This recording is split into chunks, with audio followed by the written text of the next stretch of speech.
Assalamualaikum warahmatullahi wabarakatuh. Perkenalkan, nama saya Amanda Deutami dengan NIM 256120100025.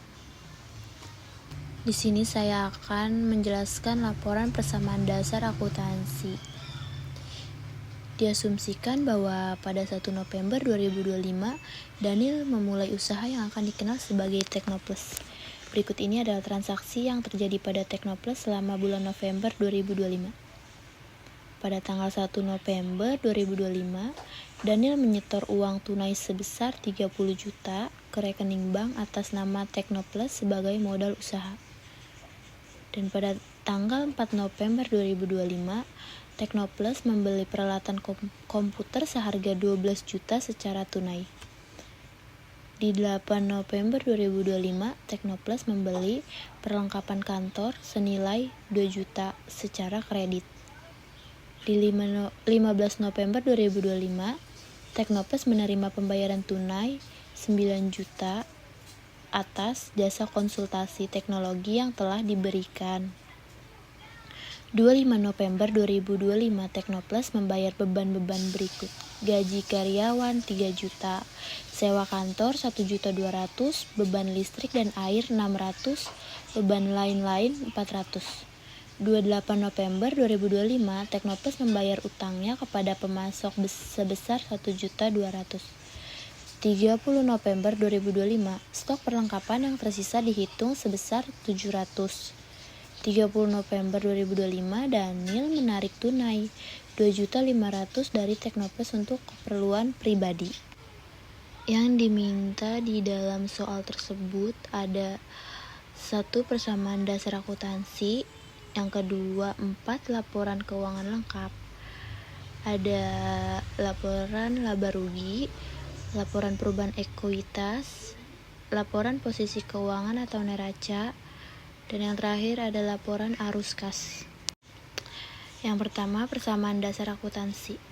Format persamaan: aset sama dengan liabilitas ditambah ekuitas. Pada tanggal 1 November, modal disetor 30 juta. Kas tambah 30 juta, modal tambah 30 juta. 4 November, peralatan komputer 12 juta.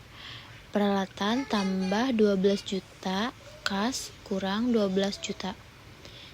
8 November, perlengkapan kantor 2 juta. Perlengkapan kantor tambah 2 juta, utang tambah 2 juta.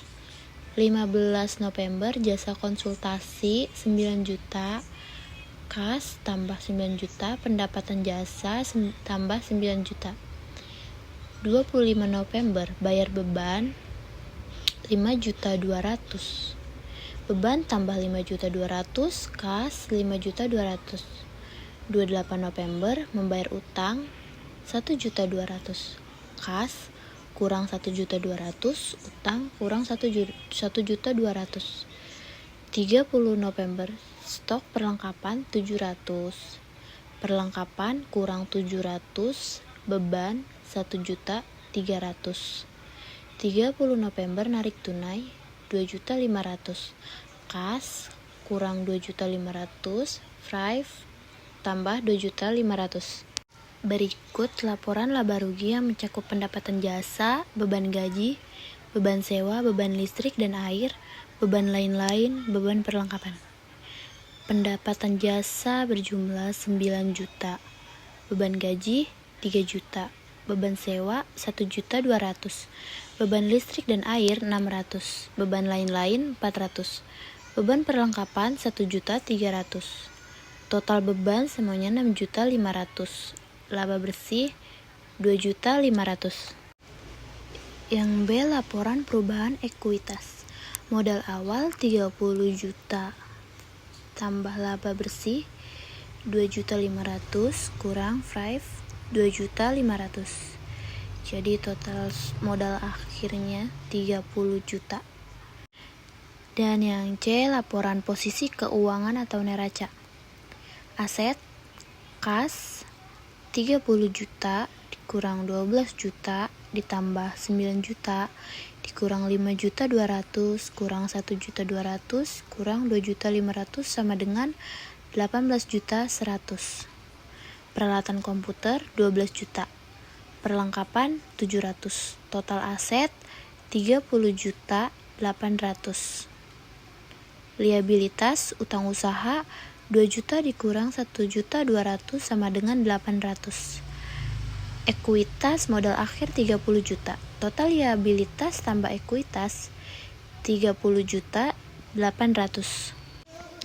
Dan yang terakhir ada laporan arus kas. Arus kas dari aktivitas operasi. Penerimaan jasa 9 juta dikurang pembayaran gaji 3 juta dikurang pembayaran sewa 1.200.000 dikurang pembayaran listrik dan air 600 dikurang pembayaran beban lain-lain 400 dan dikurang pembayaran utang 1.200.000. Jadi jumlah kas bersih dari operasi 2.600.000. Arus kas dari aktivitas investasi. Pembelian komputer 12 juta. Kas bersih dari investasi 12 juta. Arus kas dari aktivitas pendanaan, setoran modal 30 juta dikurang 5 2.500.000. Kas bersih dari pendanaannya 27.500.000. Kenaikan kas bersih 2.600.000 dikurang 12 juta ditambah 27.500.000 sama dengan 18.100.000. Jadi saldo kas akhir berjumlah 18.100.000. Terima kasih. Sekian penjelasan dari saya. Kurang lebihnya mohon maaf.